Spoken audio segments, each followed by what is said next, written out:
Yeah. I love my HBCU. And boy, I love it, love it. I love it, love it. I love my HBCU. And man, I hope my team they won. Yeah. I hope my team they won. Yeah. Man. I hope my team they won. I hope my team they won. Yeah. I tune into the HBCU Sports Lab to see if my team won or lost. If they lost, I'm quiet as a mouse. But if they won, keep tab. I'ma do the dab, yeah. Dr. Cavil, he know what he be talking about. Mike and Charles, they know what they be talking about. They compress the analytic data with the hip hop. If you know them like I know them, they gon' tell you if your team, if they won or lost, and who the ball. So listen to Professor, yes sir, and pay attention. This is Dr. Cavil with Inside the HBCU Sports Lab. Let's try it again. Let me do the intro just for dexterity set. This is Dr. Cavil Inside the HBCU Sports Lab. Welcome to episode 599 of Inside the HBCU Sports Lab, radio show and podcast show that's covering the sporting HBCU dash for all things HBCU sports for institutions large and small. From the NAIA to the NCAA, we share insights and information on the HBCU sports culture, HBCU athletic aesthetics to facilitate the story of HBCU athletic programs in the business of HBCU sports. I'm your host, Dr. Kenyatta Cavil, along with my co-host, Mike Washington, Charles Bishop. Mike Washington is out on assignment. He's promised he's coming in tomorrow. We have Wilton Jackson II. We have Charles Bishop, AD Drew, and Dr. Paul Bryant, the Alabama A&M athletic director. With that being said, let's just jump back into it. Dr. Bryant, what were you saying? I'm sure you gave us a name or two while we couldn't hear nothing. You know what? I gave you all the names. I know, right? And he swore me and Charles to secrets. Exactly. You should have been there. But I was saying that, again, we've had a good quality of applicants from elementary to the professional levels. But we're excited about this process. We're doing our due diligence and vetting so that we will have the right coach for Alabama A&M. And it has been tasking, but that's what we do.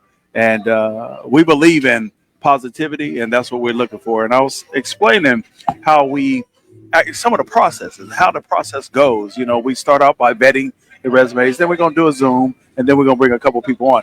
All of this will be completed before the end of the month of December, and it is an exciting time. So, what an exciting time it is to be an athletic director with the state of college athletics nowadays. Yeah. How is that? About that. No, you know what? Just like all things, everything changes, and so.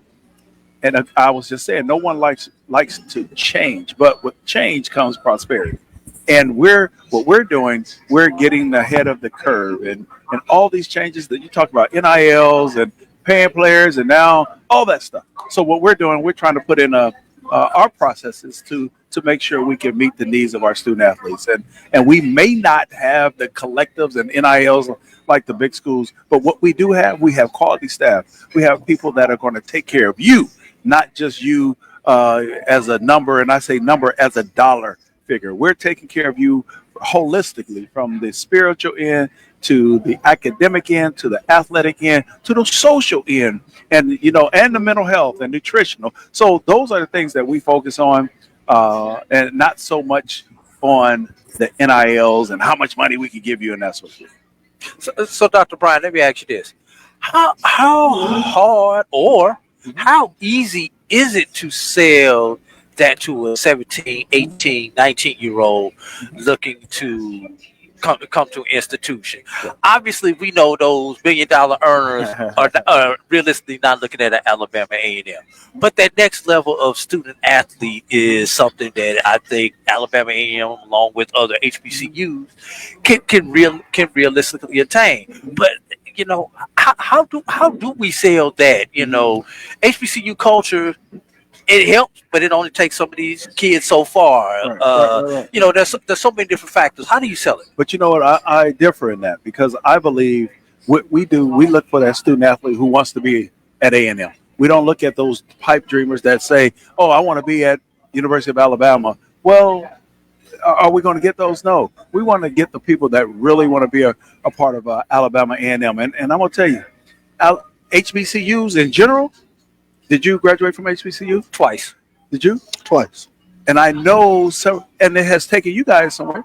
So I know that not only can it take you somewhere, it can make you viable into our society. And I think HBCU culture, HBCU education is second to none. And so I challenge people who say, well, I can't get a good education. What do you mean? We just had someone run for president who was an HBCU alum.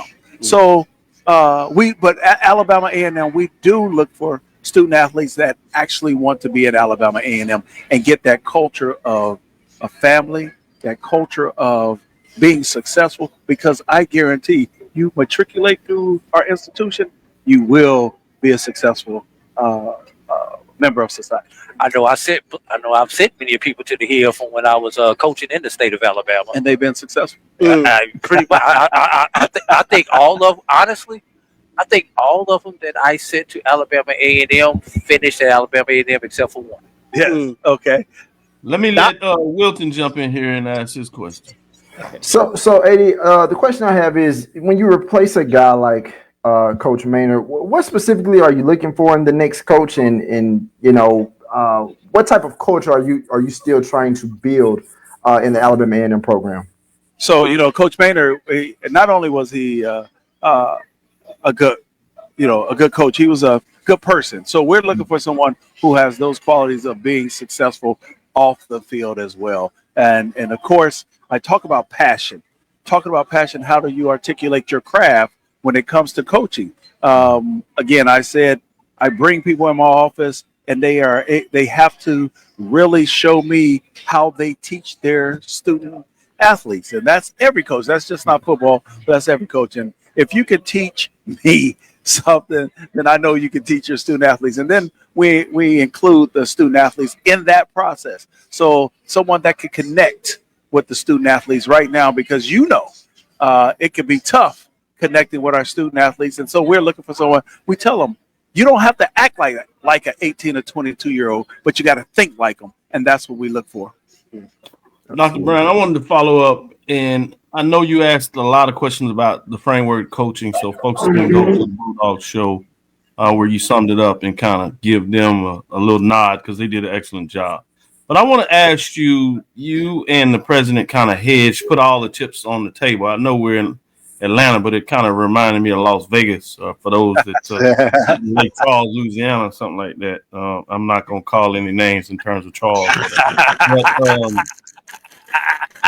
when it came to the Magic City Classic, you decided, let's say this way, you and the president and the rest of the team associated with Alabama A&M University decided to go in a slightly different direction of how you wanted to handle that event moving forward. At least from the attendance perspective, it seems like what you did made a lot of sense. Can you give us a little insight of whether it paid off early on, and to what level, and why you believe that was the case? Yes. I think one of the things that we wanted to do, we want everyone to understand the value of our brand, and not just Alabama State and Alabama A&M, but HBCUs as a whole. We have a brand that we feel that should be compensated for who we are and what we're able to accomplish. And so as we looked at that, we said, okay, we're fine. We were fine getting the dollars that we got, but we needed better. And again, we talk about the change of the college athletics and that sort of thing. Well, we need more money.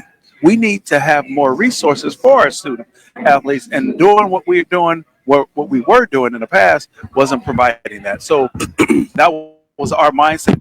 What are you going to do to assist us in creating a different environment for our student athletes? And as we approached that table, we did get an increase. We got a significant increase.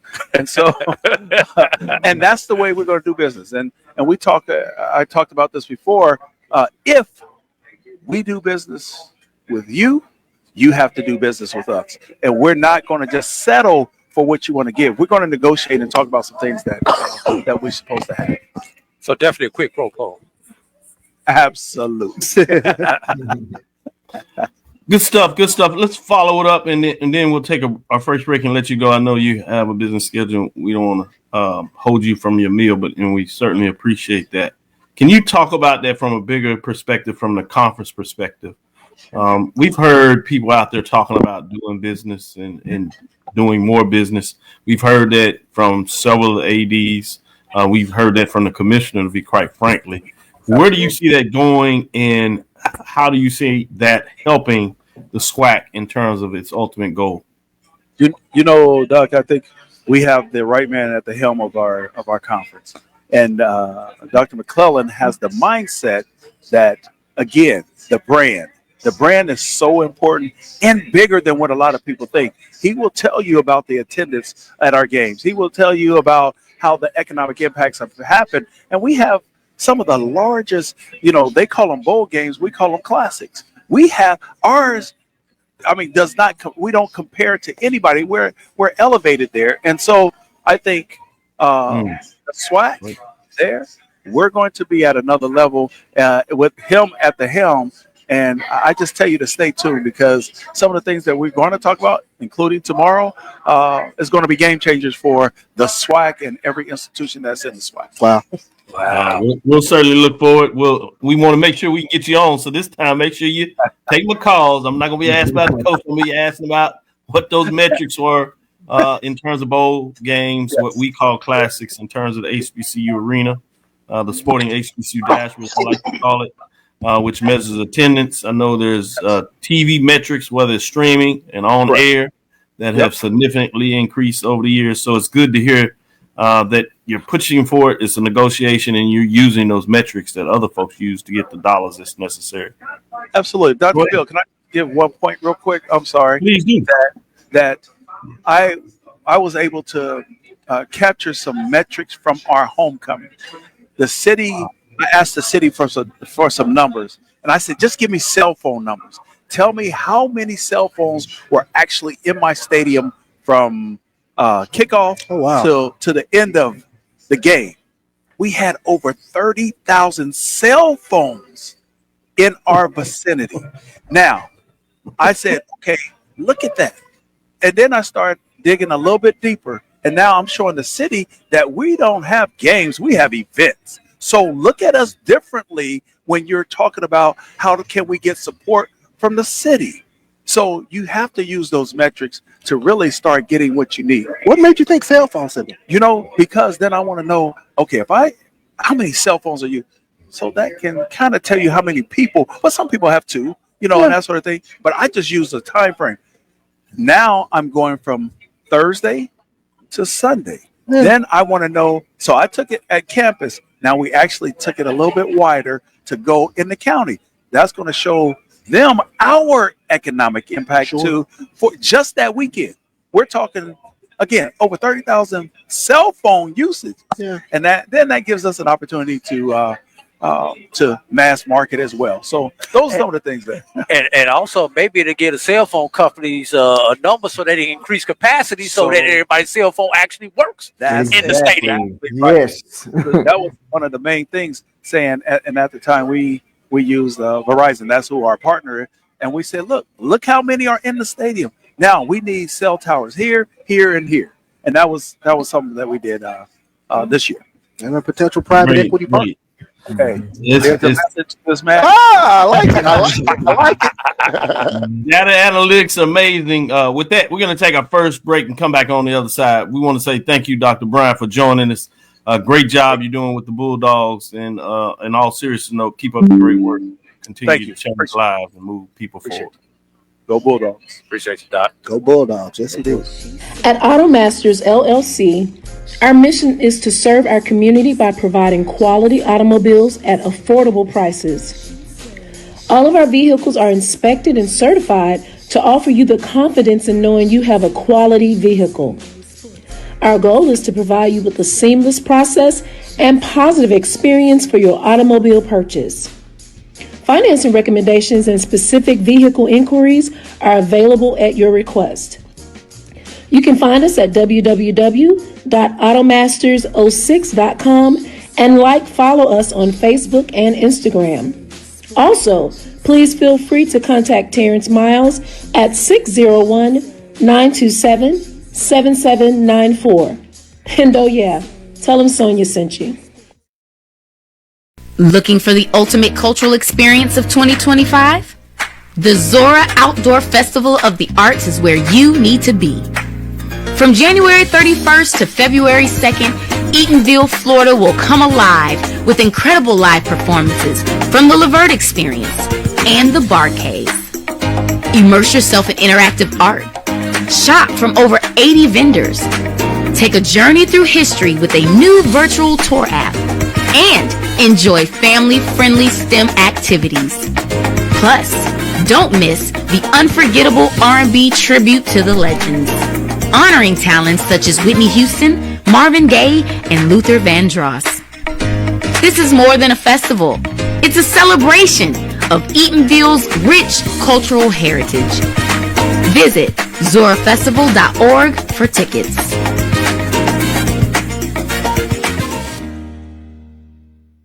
HBCU football fans, this year's Cricket Celebration Bowl has a new date. A champion will rise at Mercedes-Benz Stadium on December 14th as the MEAC and SWAC champions meet once again. Join us in Atlanta for championship football, interactive fan experiences, and iconic marching bands. It's an HBCU family reunion that you don't want to miss. See who will be crowned the next HBCU national champion. For event and ticket information, visit the Celebration Bowl. When it comes, compress the analytic data with your hip hop. If you know them like I know them, they gon' tell you if your team, if they wanna lose, and who the ball. So listen to Professor, yes sir, and pay attention, cause he gon' teach a lesson.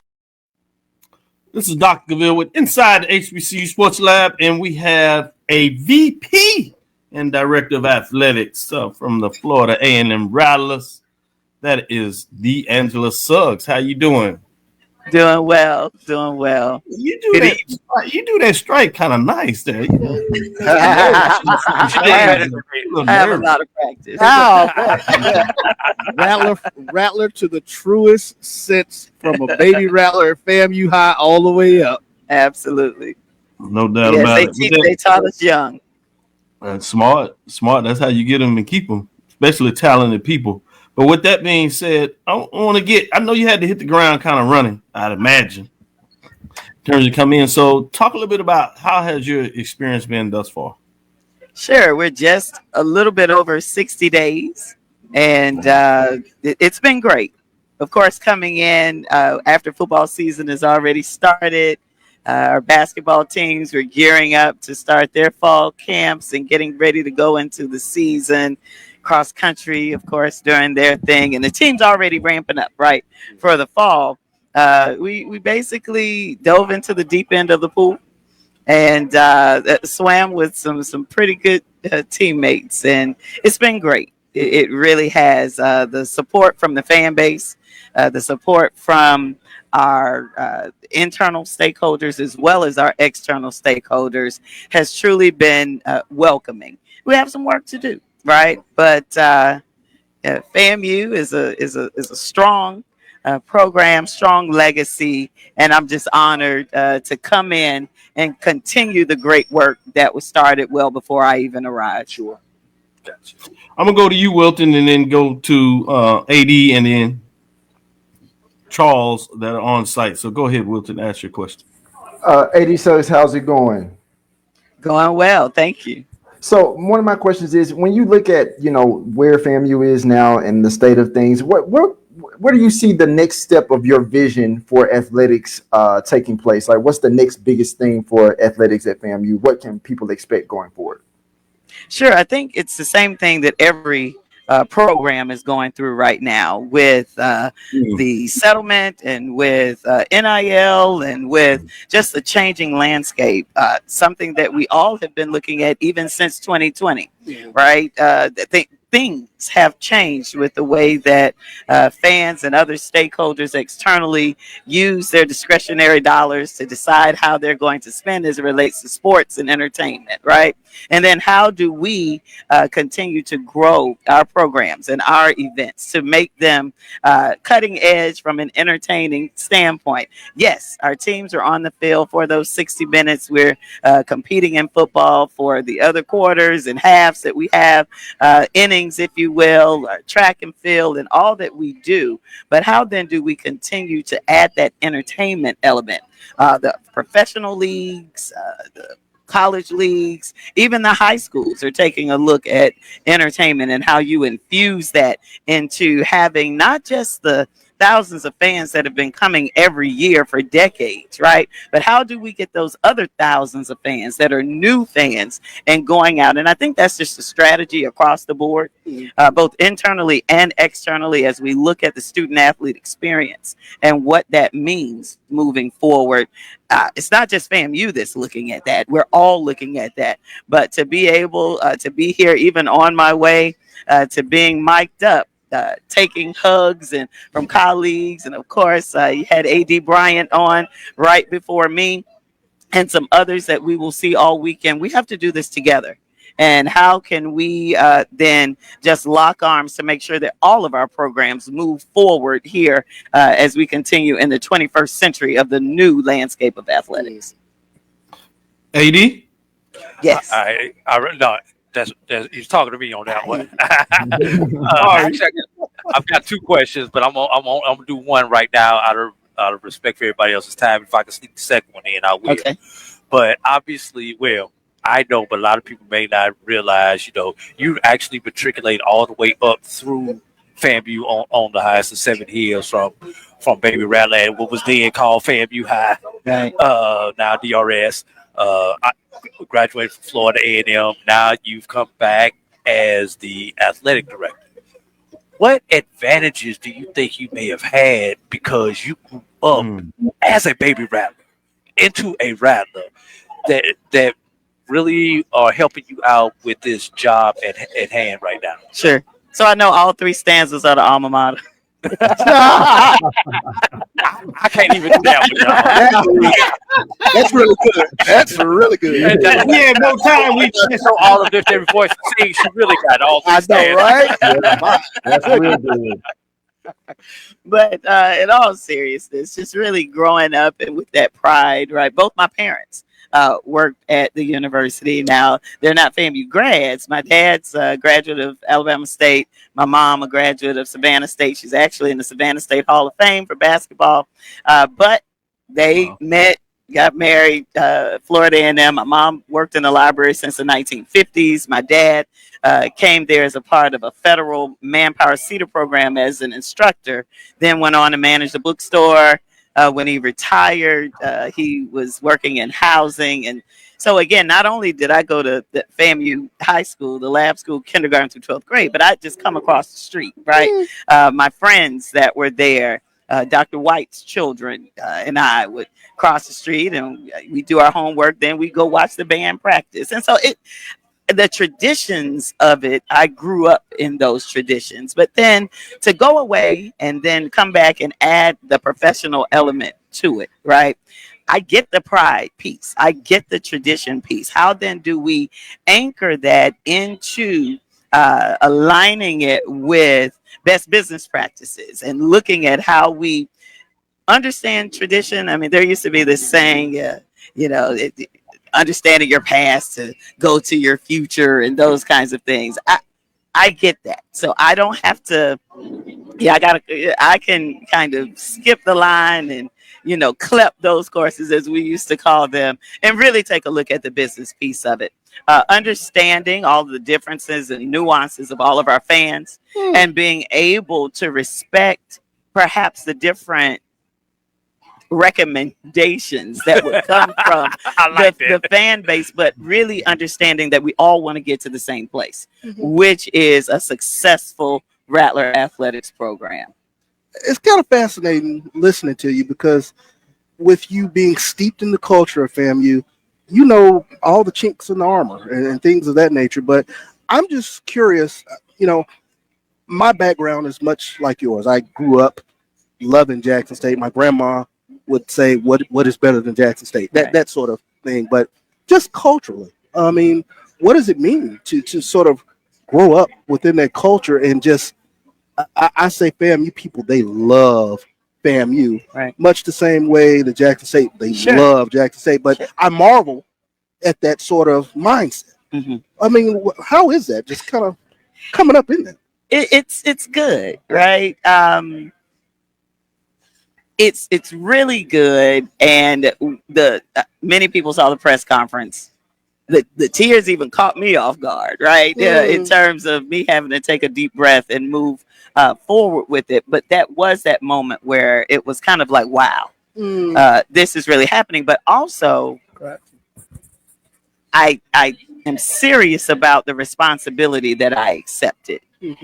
Coming into this leadership role, in talking about the legacy that we will build, right, and leave, and how we move our program into championships, not just from a hardware perspective, but we want to win it all. The highest, best graduation rates, APR, putting our student athletes into leadership positions so that when they come back, we're saying that the CEO of X organization or the president of Y organization or whoever it is that is fostering leadership across the globe, that they were able to come and build those leadership skills as student athletes here at Florida A&M, but also to be able to prioritize rather the experience of not just our student athletes, of course they're top of mind,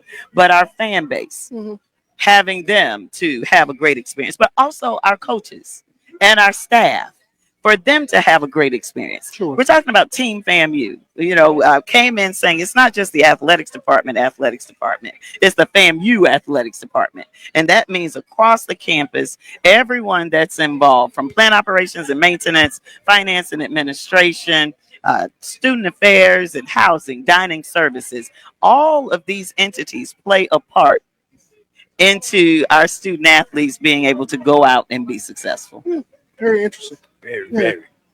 As we asked this last question, so we can let you go when we get to the next one. I did want to ask the extension of that, understanding the breadth of higher education, from the responsibilities across the landscape, and how it really takes all of those pieces to come together to create the championship atmosphere and championships trophies that you speak of, that any institution, but specifically FAMU, wants to see.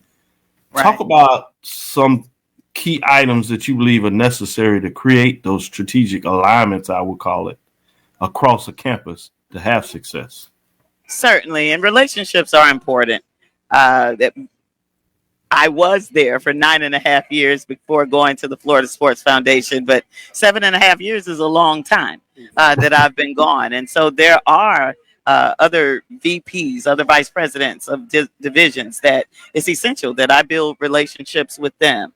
Taking a look at the FAMU Foundation and how that aligns with, as we talk about raising resources, we can't raise them in a vacuum or in a silo. That it has to go along with the programming and the strategies that are existing as it relates to fundraising and revenue generation campus-wide. Because while we have a large alumni base and perhaps corporate sponsorship opportunities and base, we're still one FAMU. Sure. And we don't want to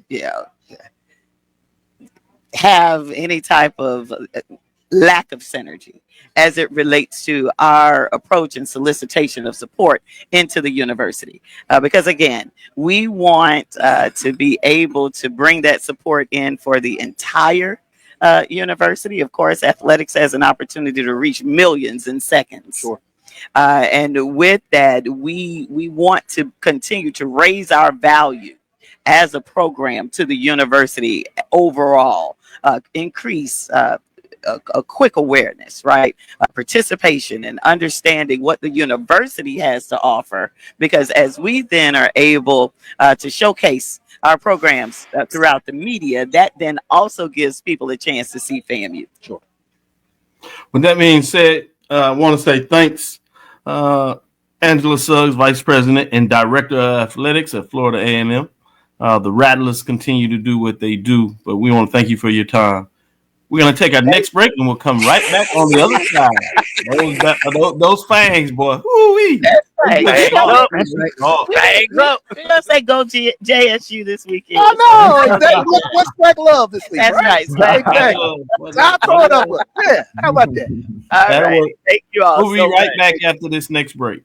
HBCU football fans, a champion will rise at Mercedes-Benz Stadium on December 14th. MEAC champions, SWAC champions, the Cricket Celebration Bowl, crowning an HBCU national champion. For event and ticket information, visit thecelebrationbowl.com. This is Brian Fulford. AD Drew and I are co-hosts of the BCSN Sports Lab. We talk about all things related to HBCU athletics. From the games, teams, coaches, and fan interest stories, we cover it all. You can find our shows on Facebook at BCSN Sports Lab, YouTube at MyJBN Online, and everywhere you listen to podcasts like Anchor, Spotify, Google, and Apple Podcasts. You can also find the show on the Jericho Broadcast Network's app.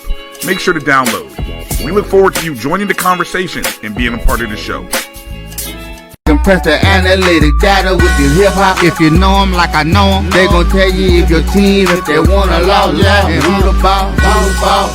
So listen to Professor, yes sir, and pay attention, cause he gonna teach a lesson.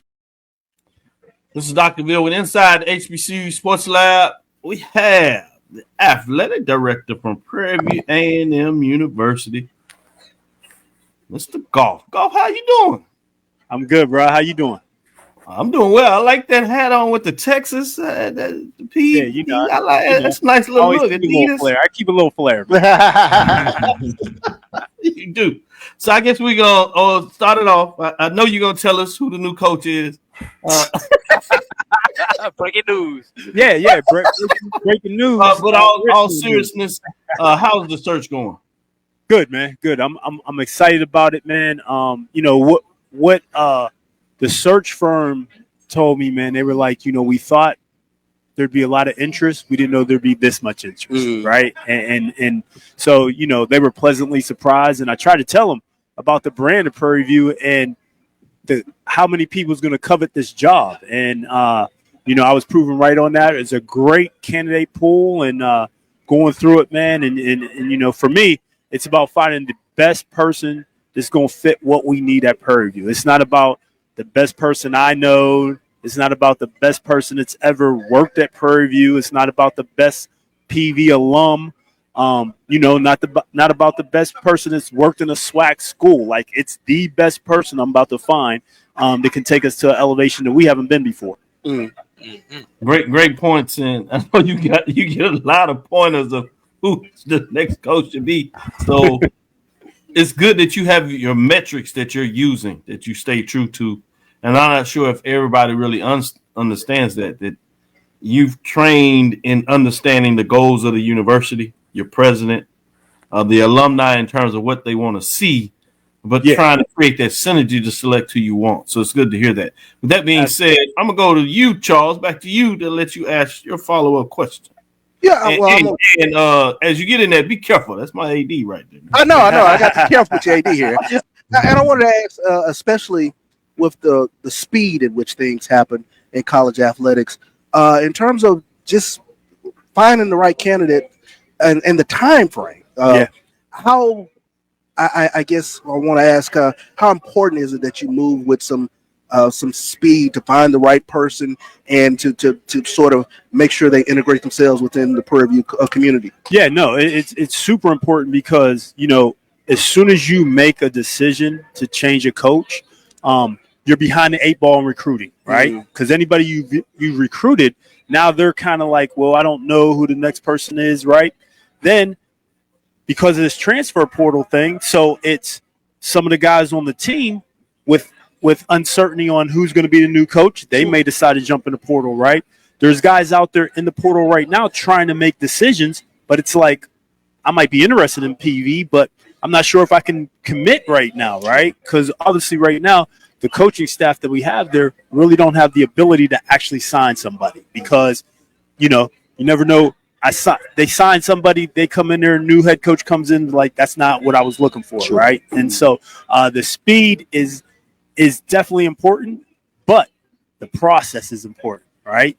And the process of, checking the boxes that I'm looking for, somebody that I feel like understands the importance of the position, somebody who is a great communicator, not just with student athletes, but with other coaches, with administrators, with corporate sponsors, with alumni, right?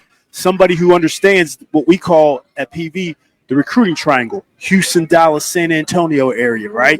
Those are just some of the boxes that I need to check, right? And so, and looking for someone who's able to do some of that and a lot more, we could talk about it all day. I've got to go through a process, right? Absolutely. So that's what we're doing right now. Wilton.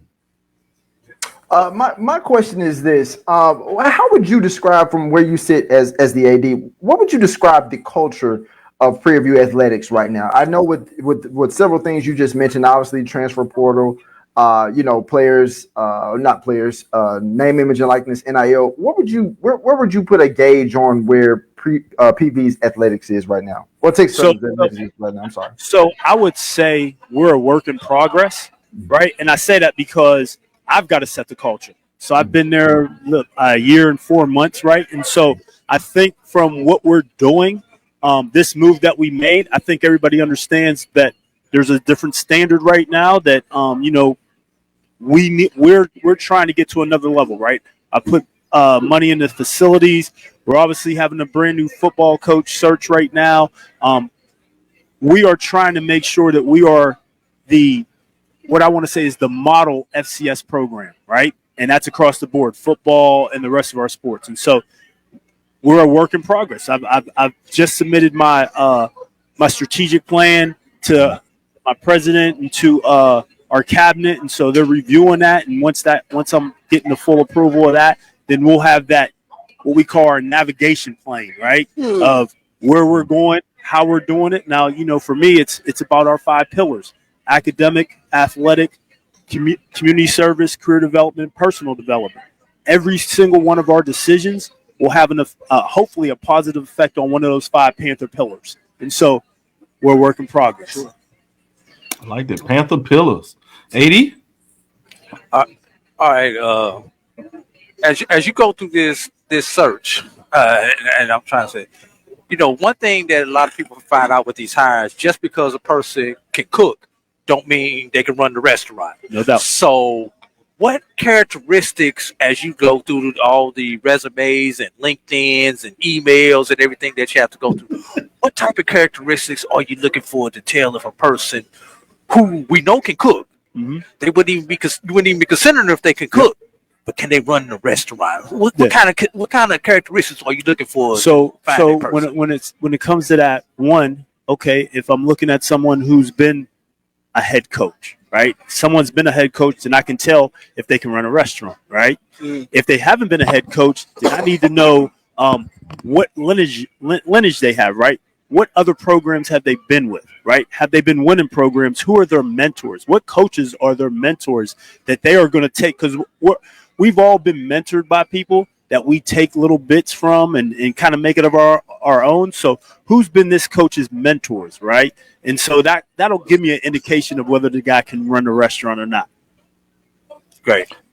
I'll ask you from this perspective, and we'll let you get back to your rest of your evening. I know you have that full schedule. With that being said, once a decision is made, we want to put the plug in. I know a lot of folks are coming in saying they want the interview, but it's just something special about the inside the HBCU Sports Lab. We want to put our plug in to be the first place. You're gonna do all this pomp and circumstances on campus.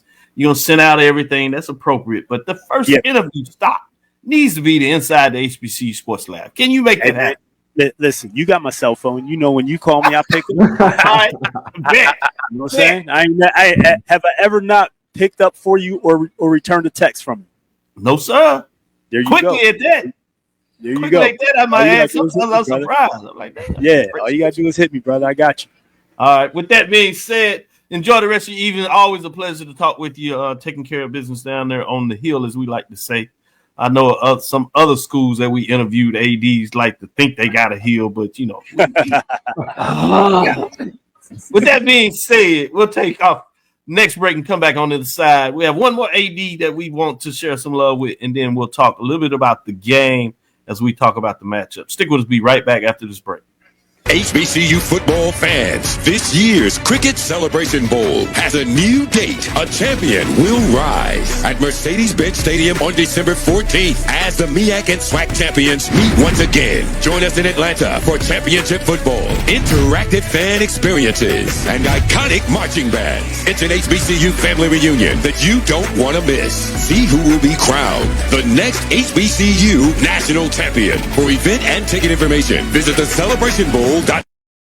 Looking for the ultimate cultural experience of 2025? The Zora Outdoor Festival of the Arts is where you need to be. From January 31st to February 2nd, Eatonville, Florida will come alive with incredible live performances from the Levert Experience and the Bar Cave. Immerse yourself in interactive art. Shop from over 80 vendors. Take a journey through history with a new virtual tour app. And enjoy family-friendly STEM activities. Plus, don't miss the unforgettable R&B tribute to the legends, honoring talents such as Whitney Houston, Marvin Gaye, and Luther Vandross. This is more than a festival. It's a celebration of Eatonville's rich cultural heritage. Visit zorafestival.org for tickets.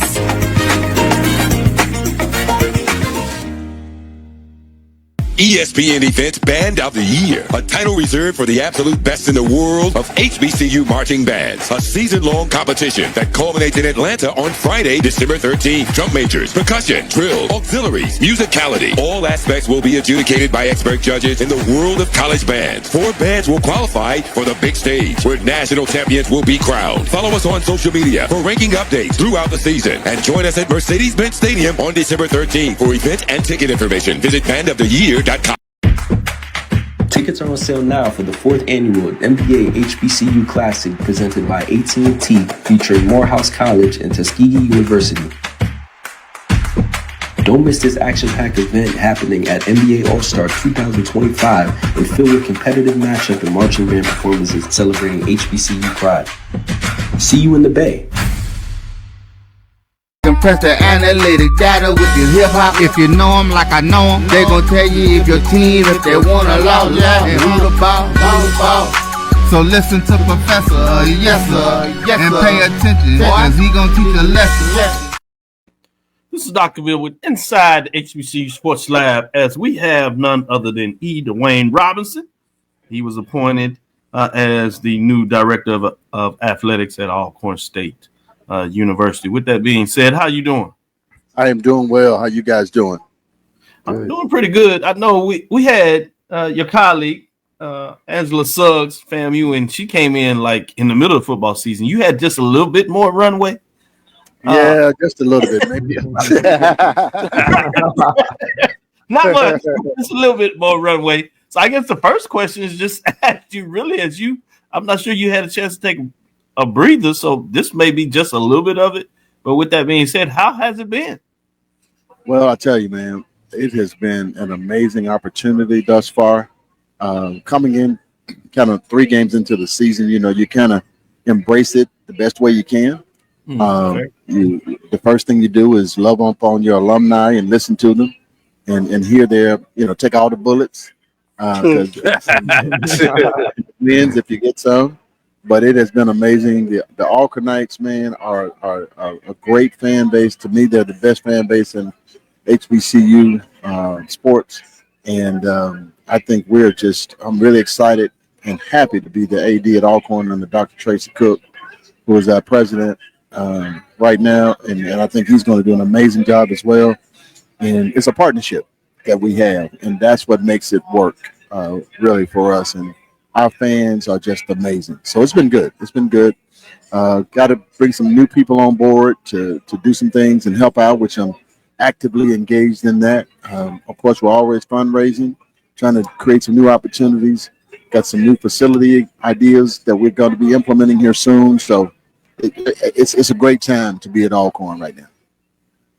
Good stuff. Good stuff. With that being said, Wilton, I'm going to let you get the first question.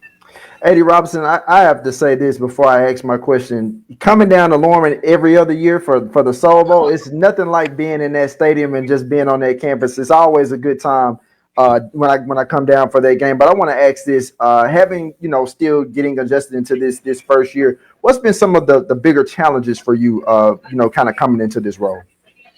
Well, right now, I would say I haven't. It's only been 80 days or so. Yeah. So for me, it's primarily infrastructure on my side. My fans are great, so I'm having to analyze the infrastructure, operations, how we do things, putting the right people in the right places, the right pieces together. So just kind of doing an overall analysis of the department, kind of by myself, in the sense of, Robert Raines was the interim, he's a really dear friend of mine who served as athletic director at Alcorn. So it's great to have him a part of our staff. Ms. LaToya Williams does a great job in our communications department, but we got to put some pieces together. So if nothing else, that's kind of been the thing right now is putting the pieces together, analyzing the infrastructure that we have, analyzing the infrastructure that we have, and just kind of make it work. And right now, in putting those pieces together, AD Drew, who's sitting here beside me, has had to come in and do some great things in our sports information department. He's really helped us out a lot. So right now, I would say if there was a challenge, it is putting the infrastructure together because the fans are great. Of course, fans are going to be fans. You got a quarterback, you got a coach on Monday, and then you got coaches on Friday. And everybody's a coach on Saturday. So you roll with that. That's in every athletic department. So that I would say anything. I'm going to take full responsibility and say it's my infrastructure that I'm trying to pull together right now. I've been known to call a player too, but with that being said, you spoke about 80. I don't know how good it was because it never was relayed, but in my mind, I will tell you this: that Jackson State game on our campus, man, and that what we have down at Alcorn is something special. We got enough land down there for everybody to come out and have a party. And it is an amazing atmosphere. That atmosphere that we have down there, man. People complain a little bit about getting in, but once you're in, it is like one big family outing for everybody, and nobody's a stranger. I'm gonna pass it to AD. I'm sorry? No, I was just gonna say I'm gonna pass it to AD Drew to get your question in here. But before you say that, to your point, as you was talking about all the fans, I have a best friend out of Dallas, and he makes different trips, and so he kind of rolled down there solo and said he just wanted the experience.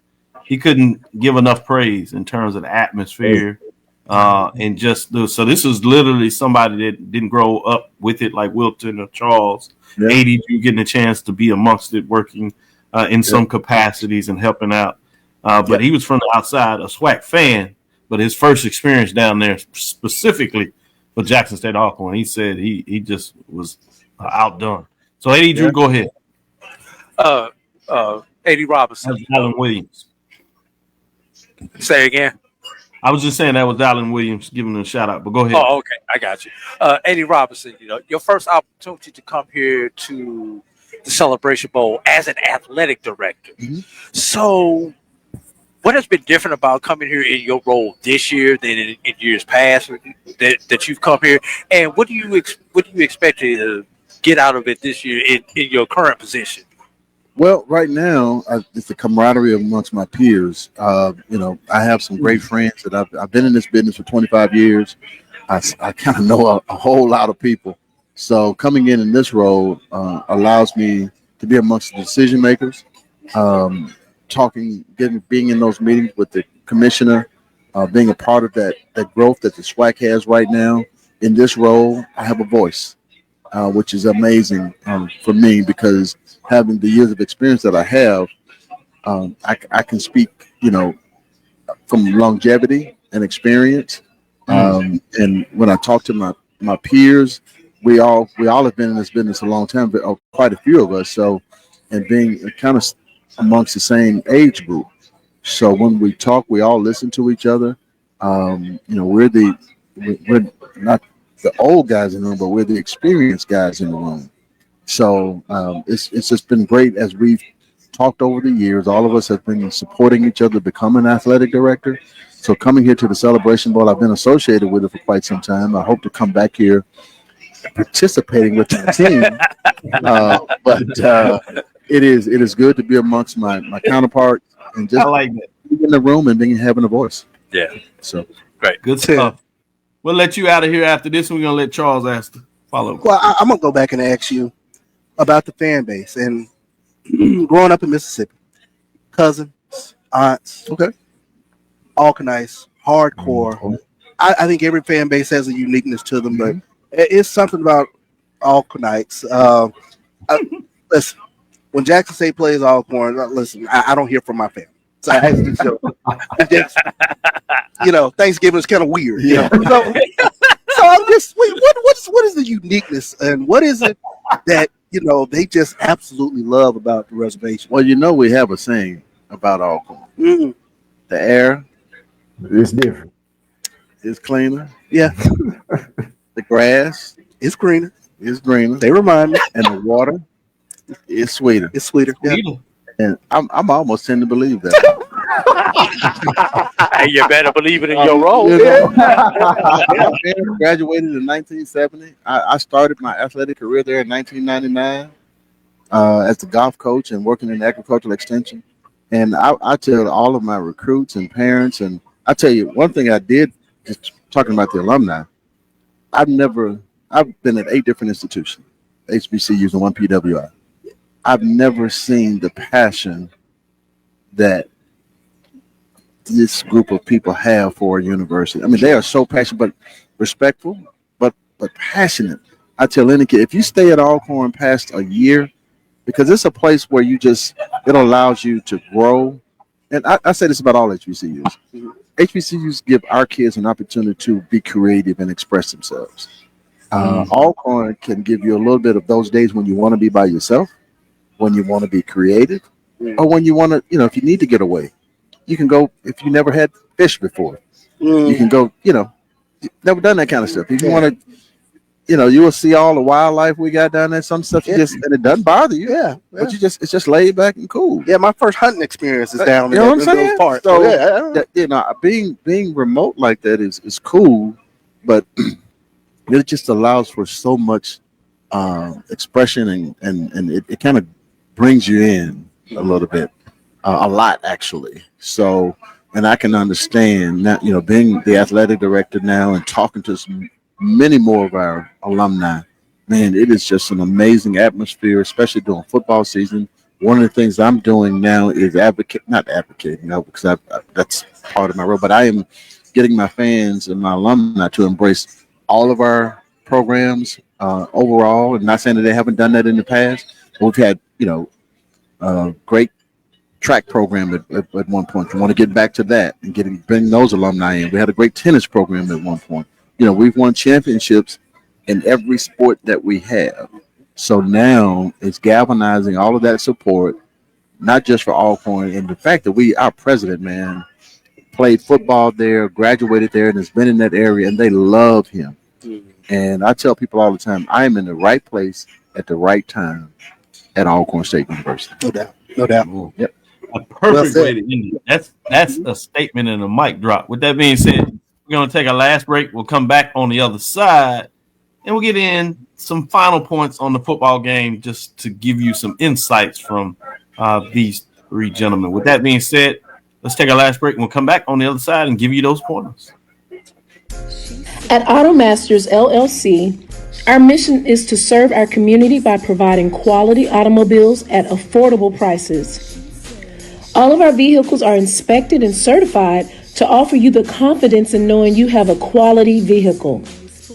Our goal is to provide you with a seamless process and positive experience for your automobile purchase.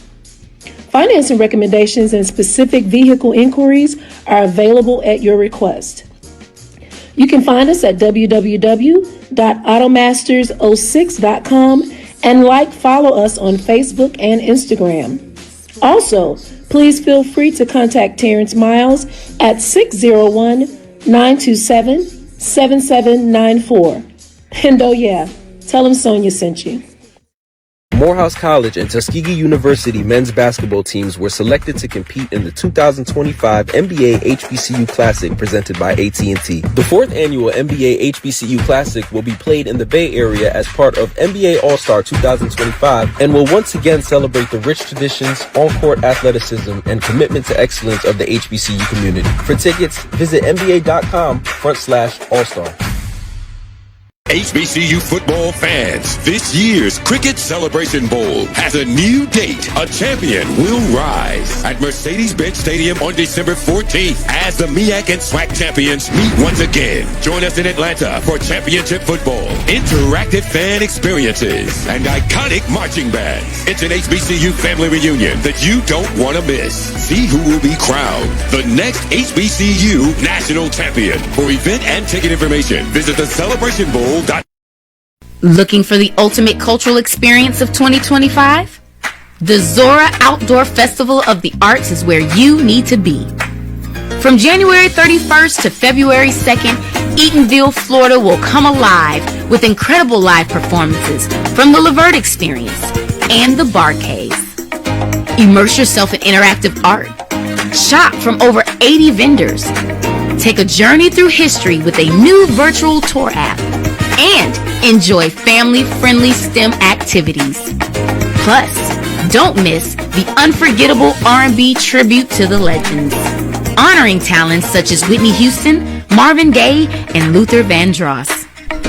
This is more than a festival. It's a celebration of Eatonville's rich cultural heritage. Visit zorafestival.org for tickets.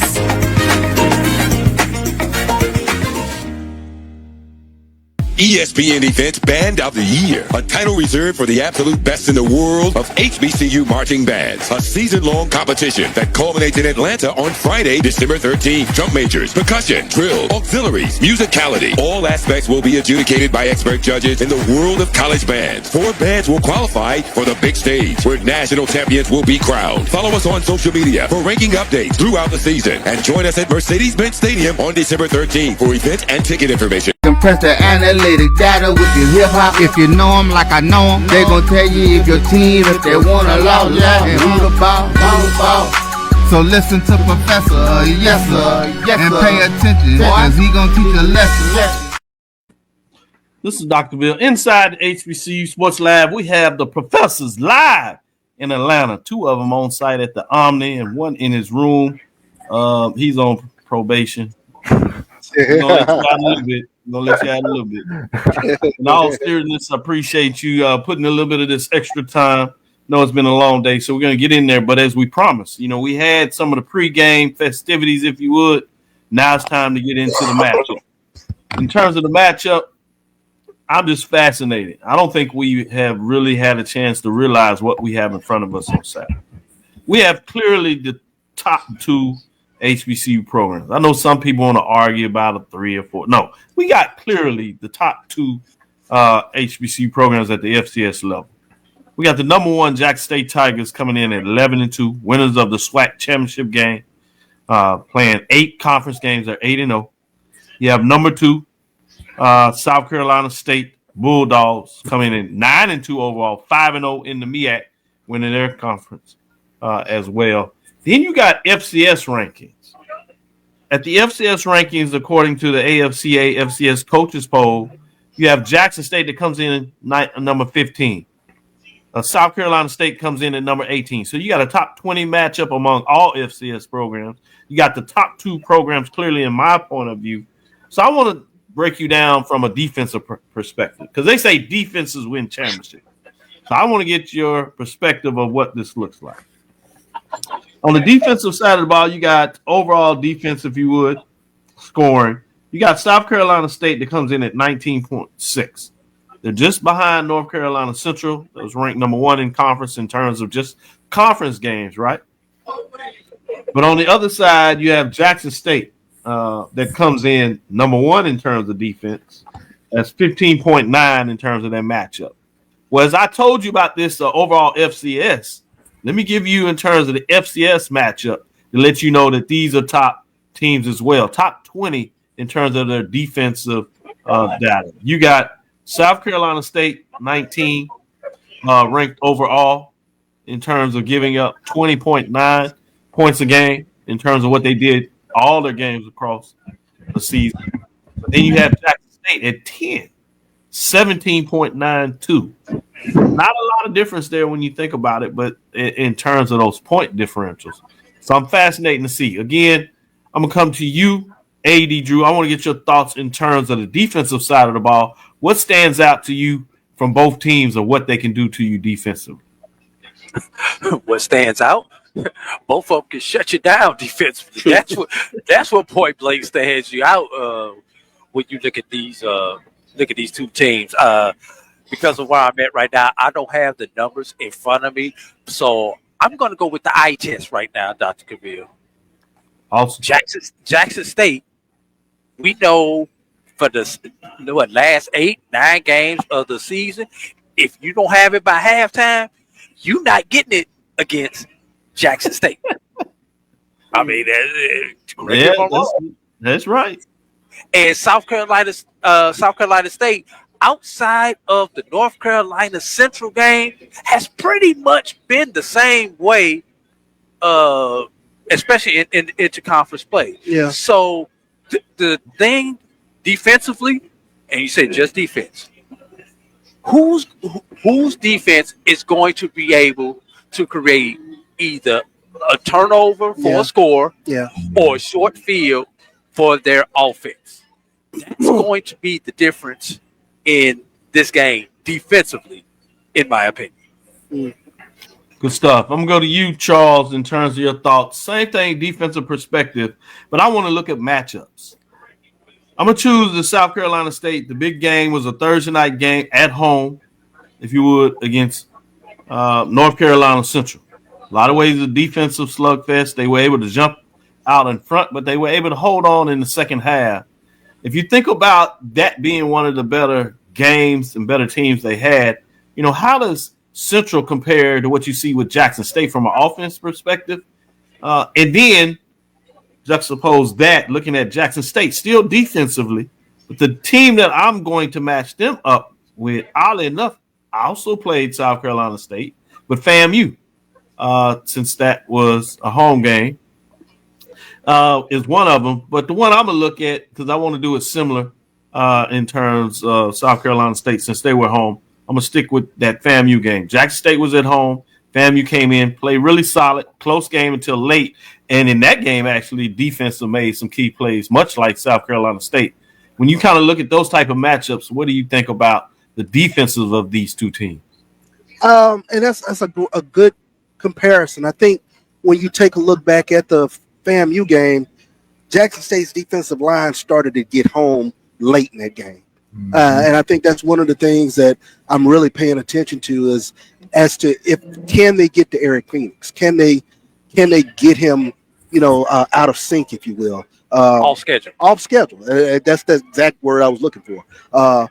Get him into some down and distance situations where you can sort of keep him in front of you, because I think he's one of those guys that, he can hurt you with his arm and his leg. So that's one of the things that, when you get into some down and distance sort of deals, can they win on first and second down? Can they kind of what has jumped out for me with Jackson State is they've been able to stop everybody's running game, and they sort of kind of make you one dimensional. So, and you start seeing some of those down and distance sort of situations where they can just pin their ears back and come at you. So that's something that I'm really kind of paying attention to. The intangible, Dr. Cavil, and I've seen it up close, is in a game like this, national championship game, which team gets out of character? Is there a something? Do they start pressing and start doing things that they haven't characteristically done all season? And that's, some of those things when you start talking about assignment and alignment, you start doing more than, what you typically would have been doing because you start pressing. So I'm always curious to see if those little things kind of play into it. Can I ask a question on that? Yeah, let Wilton get in here, and then I'll bring it back to you to follow up what that looks like, and then we'll turn to some offense before we call it a show. But with that being said, Wilton, I want to look at it still from a defensive perspective, but I'm going to put up some names here for you to put them in there. McDaniel, in terms of what he does defensively for Jackson State with his sacks, is fascinating to me. But then you turn around and look at Aaron Smith in terms of total tackles for South Carolina State. Juxtapose these defenses when you talk about, somebody that leads the conference for the MEAC in terms of the conference games and tackles, but then on the other side you have a leader for Jackson State in terms of what he does with sacks. Juxtapose that, and what are you looking at when you talk about defense for these two teams? When I look at South Carolina State, and specifically with Aaron Smith, you're talking about a straight dog who can pretty much do a little bit of everything. I remember talking to Coach Beard in the beginning of the season. He was really, really high on Smith's athleticism at that linebacker position. And you just kind of, just gave some of the numbers. Like he's second in the MEAC in solo tackles and sixth in the MEAC in total tackles. He's just pretty much literally when I think of him as like the heart of their defense for South Carolina State. But beyond just Smith, though, one thing that I noticed about their defense specifically, they can get after the quarterback.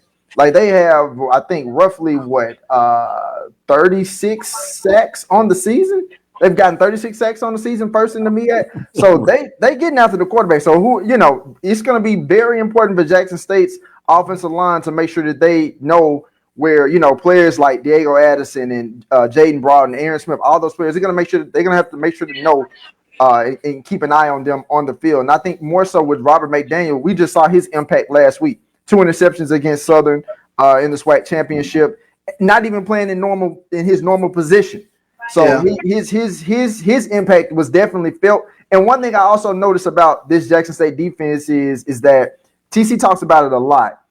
This is a team that's built for December. They've had a lot of injuries in different areas on the team, and specifically even on defense at times. So being able to have other players to step up and fill in gaps, specifically to make plays when needed, that's one thing I could truly say about this defense. So, you have your Joshua Nobles, your True Thompsons, your Jeremiah Williams, Ashton Taylors, Reed Pulliam at linebacker for Jackson State. I expect those guys to be ready for Saturday's game.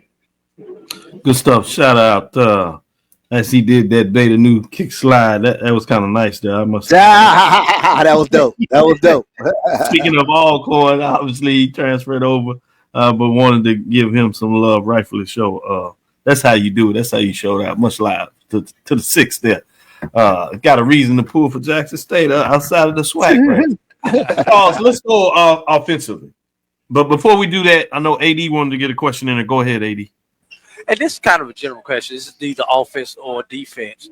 But one thing that I've seen from the Celebration Bowls is because of the time off, the MEAC teams practice some things that they don't do during the regular season and are always able to come up with a new wrinkle. A rabbit in the hat. A rabbit in the hat, a trick play or something something like that. Do we think we're gonna? I know we're gonna see it. How soon into the game do we think we're gonna see that play we've never seen or that formation that we've never seen before? Depends on where they are on the field. I'm gonna go back specifically to the North Carolina Central rabbit in the hat.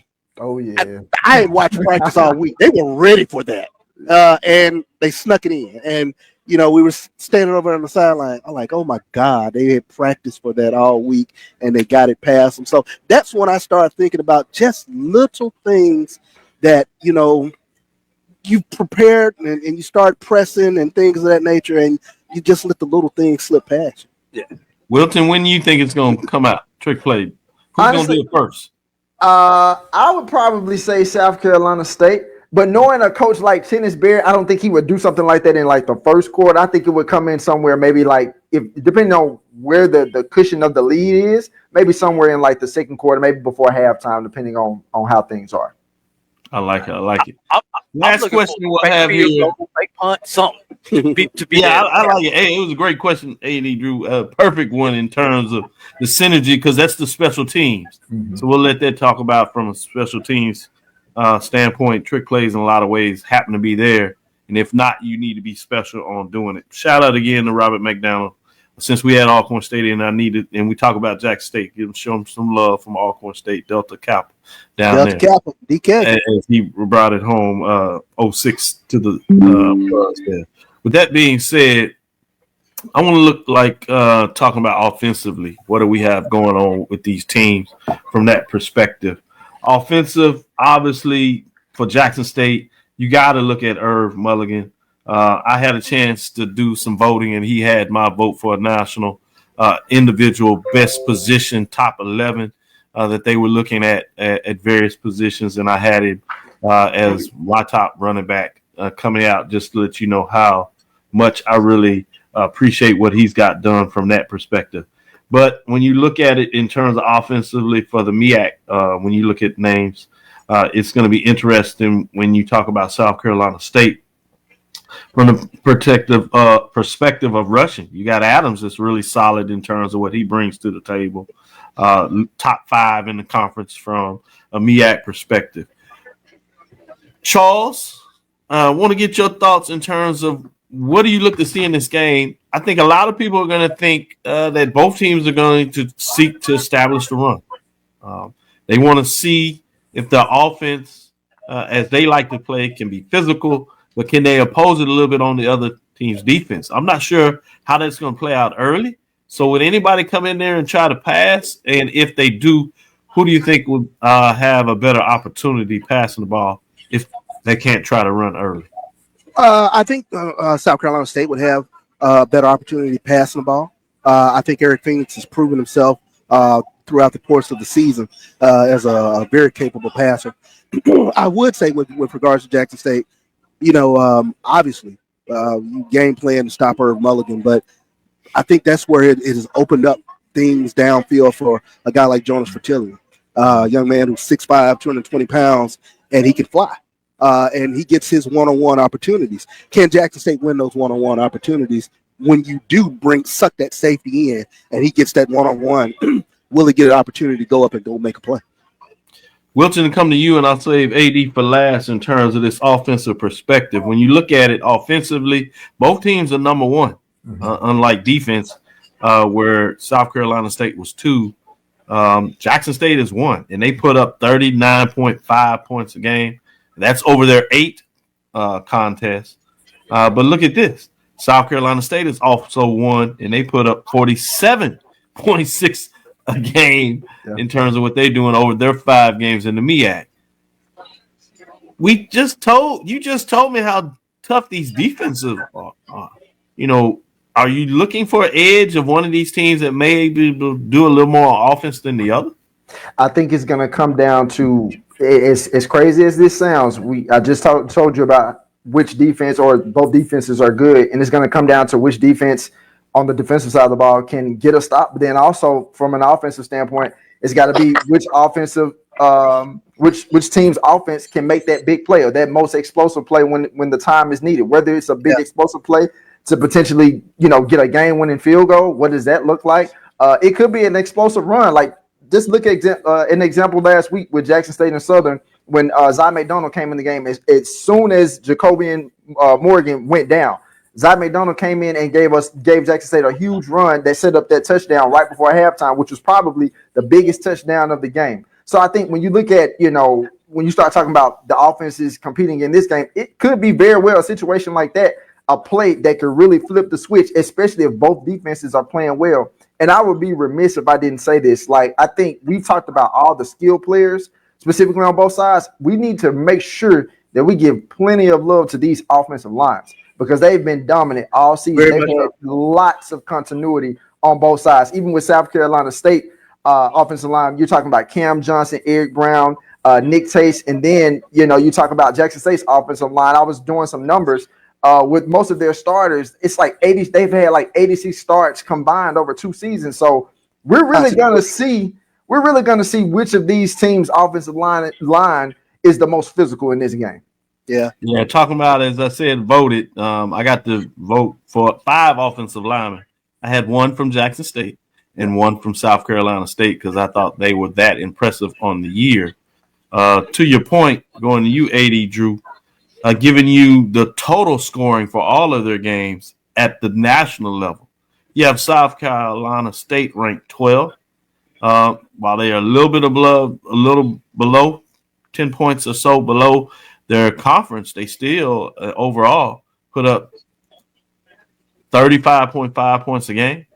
You have Jackson State number 5 overall in terms of their 13 games, and they put up 37.1. So when you look at it overall, they're a little closer in terms of what they are in terms of the average. So it's going to be fascinating. So I want to see in your mind, as you break down offensively, do you give an edge to either one of them? And if you so, which one do you believe can have their offense be a little more effective against the opposing team's defense, and why? I give the edge to the one who drives the ball the furthest, Dr. Cavil. I give the edge to the one that scores 1 point more than the other team. Dr. That's Cavil. smart. That's smart. You can't lose that way. These two teams are so close together, Dr. Cavil. It really is. But one thing that and I'm just going back through this in my head, don't have any quantitative data on this, but it has always seemed in the Celebration Bowl, the team with the dominant running back has been the winner. I think back to those. I think back to those A&T games, those Grambling games, back early Celebration Bowl, even last year, even the last couple of years. Yeah. But last year was a little bit different though. FAMU came in with multiple running backs. One of them broke out. Yeah. But FAMU did not really have a dominant running back, but they had 3 running backs and one of them broke out. Yeah. Will we see a repeat of that this year with South Carolina State? As we know, they have a 3-headed monster there in their backfield. Or will we see the dominant back at Jackson State be the breakout and their team wins? So this game is going to be controlled by the run game, and whose team is either able to establish the run game, and the run game is going to lead to play action, which is going to set up these quarterbacks to get some of those big strikes down the field when teams are going cover 0 to stop the run game. That's where I think the key is going to be offensive. Who can get the team to get those safeties and linebackers up and need those receivers out there one-on-one with those corners. And let's not forget, are the quarterbacks healthy? Mm-hmm. I think that's something that's just a big question. Yeah, I was going to end on that. We've hearing that all the quarterbacks are playing. I don't know how much of that is coach speak. But do you think even if the starters that have played most of the season, do you think the backups will have some special packages regardless in this matchup? Even if they don't start? I think they're going to be ready to go. They're going to be ready with more than packages, Dr. Cavil. And let's see if Jay's Gibby 5 is, let me introduce you to the quarterbacks who may play today. So that might be Jay's Gibby 5 on Saturday, y'all. That's a good one. That's a good one. With that being said, I think it's pretty obvious where 2 of you are going, so I won't insult you and ask you your thoughts on the matchup. And let you just share. But with that being said, great show. You be safe out there. I certainly hold it down until I'm able to get there tomorrow. And Wilton will let you off punishment and let you get out there. And we appreciate you for hanging in there with us. With that being said, thank you for listening. Before you close out, can I say something real quick before you close? Just want to make sure that we remind everybody to check us out tomorrow. We will be live from Radio Row. Carlos Brown will be in the building. AD Drew will be in the building. Coach Ferrasi will be in the building. Charles Bishop will be in the building.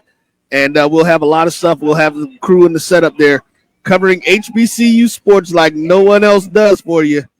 It's the Lab. It's the Carlos Brown Show. It's the Sports Wrap. It's the ONG Strike Zone. It is the Black College Sports Network. Thank you. Well done. I'm glad that you put that in there. Slipped my mind as I'm still on assignment. I want to thank all of y'all for getting down there early and holding it down.